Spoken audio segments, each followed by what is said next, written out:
Hello Sagittarius, thank you for joining me for your monthly forecast for May.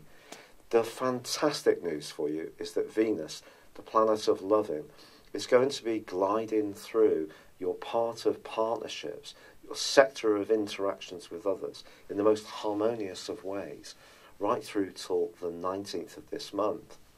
Then Venus is going to get very much more steamy and sultry for you, but the Sun is going to be coming along with Mercury, the planet of communication, to bring a much brighter vibe around all sorts of relationships in the last 10 days of May. But right at the start of this month, the Sun is asking you to think more mindfully of the practicalities of life.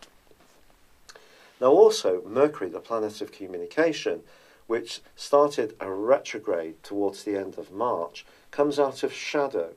When that retrograde began, well, Mercury now goes back to the point of that retrograde, even though it started to go forwards again, Mercury, in mid-April. But also in mid-April, I need to tell you about Chiron, the planet of healing. And Chiron has moved into a much more positive location for you. Chiron had been in Pisces, which for you is about emotion, and your emotional health or your home life may have been under the astral microscope, and it does, quite frankly, continue to be so due to the role of Neptune in this sector. But you do have an opportunity now to be more creative and playful and think in a more spontaneous way of how you can bring greater health and vitality to your situation. I think that's definitely going to be a factor this month, especially if you are thinking more practically about the things you're eating and drinking, the type of exercise that you're getting. A more virtuous you can emerge, particularly when Mercury moves on the 14th into the sign of Taurus, and there's also a Taurus new moon, which occurs on the 15th. Now that's going to be forging a brilliant angle to Venus, a semi-sextile. Someone could give you a tremendous piece of advice in the following month, or you could meet someone in a gym or a fitness situation, a swimming pool, or just working out, going for a run or a jog or a walk or a cycle, and just instantly get a rapport with this person. And you could strike up a great friendship, or for some lucky archers, it could be something more significant.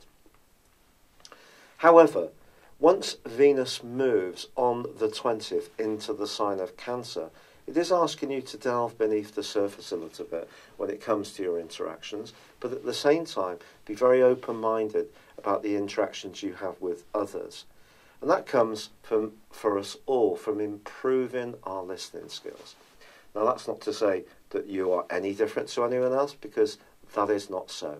Remember, I have Mars and Saturn in Sagittarius, so I'm a very Sagittarius type of person.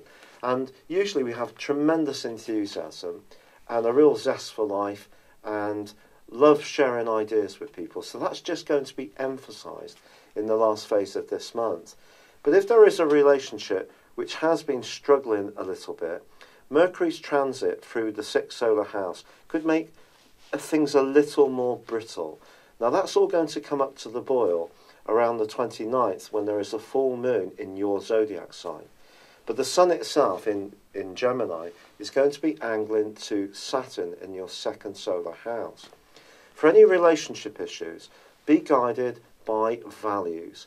If you're sharing your values with someone that you're getting to know or you're involved with, keep working at it, because that's a great insight into how you can create greater cooperation between you. And this is going to be given a huge boost of energy when on the 30th, Mercury glides into the sign of Gemini too.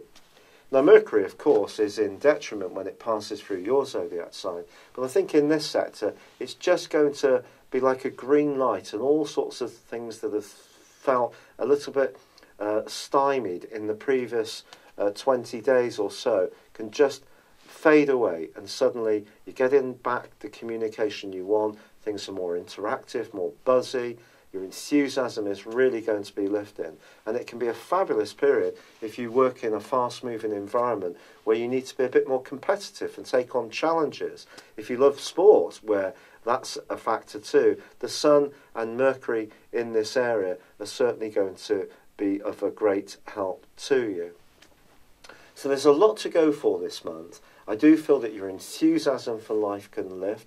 You can feel less introspective, something that's more creative and more flair-driven, that has been bogged down since late March, can really start to pick up pace as Mercury comes out of shadow on the 4th.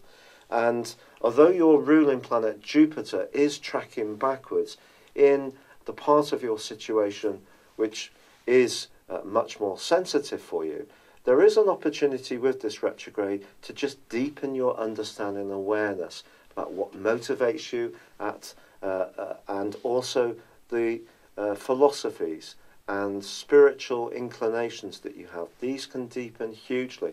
And some of the sharing that's going to be going on this month may be about such information. Someone may be entering or already in your world who's something of a spirit guide, but this person can be hugely helpful to you.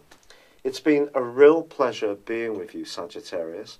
Thank you for joining me. I'd love it if you would like or comment on this video, or if you've yet to do so, subscribe to my channel. But for now, good luck and goodbye. Hello, thank you so much for watching my video. I'd love you to join me at my Horoscope Ace app. You can find this at www.horoscope-ace.com. You can use it through Android, iOS, Apple, or Facebook.